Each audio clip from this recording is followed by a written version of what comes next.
Morning, everyone. It's Thursday, and we're going to be looking at Luke chapter 22 today. We're still talking about prayer, and we're going to jump ahead to Luke chapter 22, where Jesus refers to prayer in two different occasions. So, Luke chapter 22, verse 31. Simon, Simon, that's Peter, the apostle. Jesus says to him, Simon, Simon, Satan has asked to sift you as wheat. But I have prayed for you, Simon, that your faith may not fail. And when you have returned back, strengthen your brothers. And he says, I'm ready to go and die for you. But Jesus tells him, I tell you, Peter, before the rooster crows today, you will deny 3 times that you know me. So he says, Peter, Satan has asked to sift you, right? To rattle you, to shake the foundations of your life, to rock your life to the core. And then this is right after the Lord's Supper. And now he is going out in verse 39 to the Mount of Olives to pray. And he brings his disciples. This is moments before he gets arrested and put on trial. So in verse 39, it says, Jesus went out as usual to the Mount of Olives, and his disciples followed him. On reaching the place, he said to them, pray that you will not fall into temptation. He withdrew to a stone's throw beyond them, knelt down, and prayed, Father, if you are willing, take this cup from me, yet not my will, but yours be done. An angel from heaven appeared to him and strengthened him. And being in anguish, he prayed more earnestly, and his sweat was like drops of blood falling to the ground. So I just want to take a moment there. We've been talking about desperation. And here Jesus, his prayer is described again as being one of desperation, one of anguish because of what's about to happen. So even he in these moments was not just kind of theoretically, okay, God, let me just check off the boxes.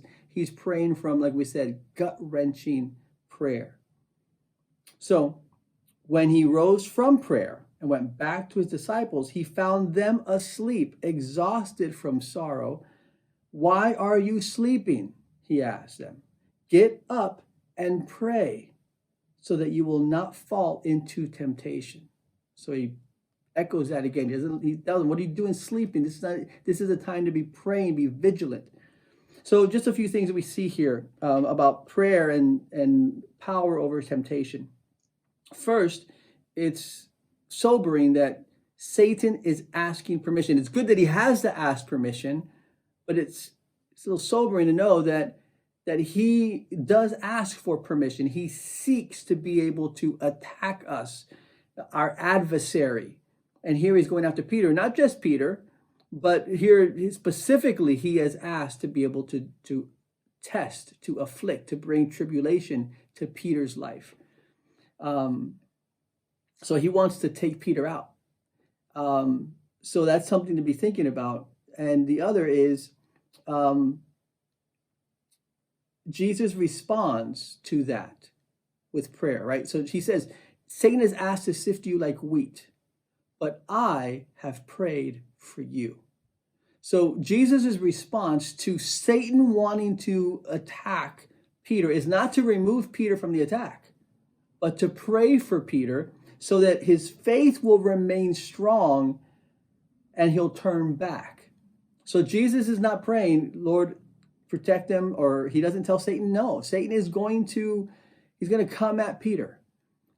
And Jesus' prayer is that Peter's faith will get him through that attack, right? And then Jesus goes on as in the garden, and he says twice, pray so that you don't fall into temptation. It's interesting, the wording, right? So that you don't fall into temptation. When you're thinking about, like, you fall into a hole, you fall into a trap. When things are covered, they're disguised, or it's dark and you can't see and you stub your toe, right? You trip over something because it's not visible, it's not clearly seen. Either it's dark or it's hidden, or you're distracted. That's another reason, right? People today on their phones, they walk in the poles or walk in the walls They walk in the glass doors, right? Because you're distracted, you're not paying attention. So we can fall into something because it's covered up or disguised, because it's dark, we can't see it, because we're distracted and our focus is on something else. So, and there's this temptation, and there's another reason. That's one reason, one way we fall into temptation.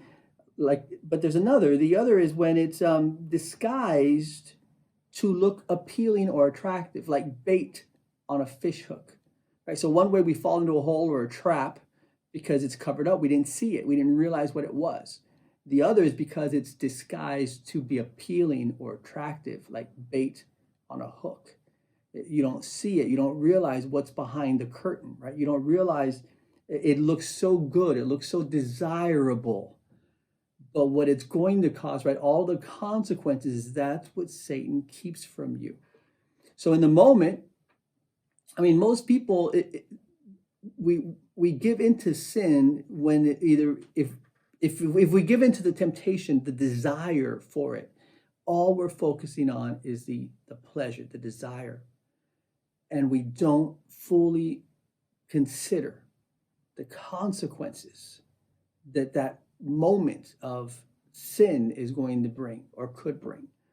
So Jesus' response to Peter is to pray for him when Satan wants to attack him. And his response to temptation is to pray. So what does prayer do? Here's a couple of things I wrote down. One, prayer will open our eyes, right? It will give us discernment. It'll open our eyes and discernment. It will illuminate. It will help us to see where the disguises are. Like when you see the cartoons or the movies where the expert soldier or is able to not step on the booby trap because he sees it. He's learned to train his eyes to see those things so he doesn't fall into the trap that's disguised or covered up.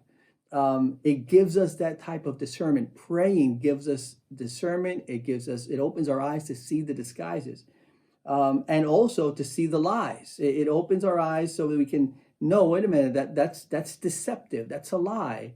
It looks good, but it's not. It's rotten on the inside. It's going to cause more pain than joy.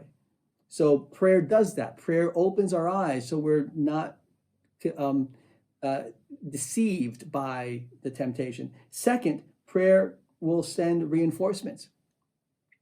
It says that Jesus, when he was praying, angels came and ministered to him. In Daniel, he prayed, and an angel was sent to Daniel to give him the answer to his prayer. That angel was Gabriel. That angel got held up by Satan and demons. So it took him 21 days to get to Daniel. And the angel Gabriel, when he arrives at Daniel, says, I was held up by the principality of the air, right? Satan and his minions. But I was released when the archangel Michael came and fought with me and set me free to come to you. So prayer sends reinforcements, but prayer also sends comfort. So in Daniel's case, he prayed and angels were dispatched. And in this case, and Jesus even said, don't you think I could ask my Father and legions of thousands of angels would come and fight for me? So prayer can release backup, reinforcements, but prayer can also send comfort. In this case, with Jesus, the angel comes and ministers, strengthens him in this moment of just overwhelming emotional anguish that he's about to go through. And it's through prayer, again, that the Spirit of God and angels are brought to minister to Jesus as he's bearing his heart to the Lord. So let's be praying. Prayer is the key here, knowing Scripture, because Jesus resists temptations, knowing Scripture in the desert, and now through prayer, Scripture and prayer. It opens our eyes, it releases reinforcements, and it releases comfort into our hearts. So, let's focus on that today. Think about it, meditate. How are we praying? And ask the Lord, open our eyes, help us to be, discerning and able to see the attacks of the enemy and that we would have faith that is strong, that is able to stand up against whatever the enemy attacks us with. And even if it does get to us, if it rattles us, that we'll come back even stronger than before. All right. Well, the Lord bless you all. Again, thank you for tuning in and sharing. And we ask that you share and let us know how God is blessing you. And if you have any questions or any comments about what how God spoke to you through the devotion this morning, please leave those comments. All right. God bless.